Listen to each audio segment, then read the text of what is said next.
आङो बरमा कलेजनि एक्सिएस आंना मुङा नोजोर बर'। दिनै जोङो लोगोफोर 10 जन बा 11 जन लोगो नांनानै UPPL हान्जायाव जों जइन जाफैदों। बेनि मोनसेल' उद्देश्य दिनै प्रमद सारा जि मिशन आरो भिजनखौ लानानै खामानि मावगासिनो दं, बे मिशन आरो भिजनखौ जोङो जोबोद माने गोजोननाय मोन्दों। सारनि जि मिशन आरो भिजन दिनै गोबां आजमल फाउन्डेसना सिगांनिफ्रायनो सुपार बिदि UPSC नि हक नीटनि हक बिदि गोबां ट्रेनिं होबोदों।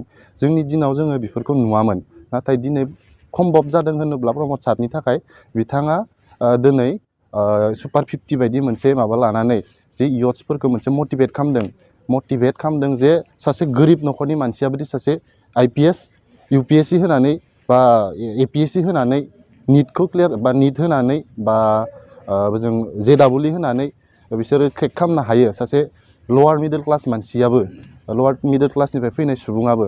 स' बेफोरखौ जोङो जोबोद मोजां मोनदों आरो सारनि जि पार्टि बेखौ जों स्ट्रेंथेनखौ बारायनो थाखाय जों माने UPPL आव दिनै जगदान जानाय जाबाय। गोजोन्थों।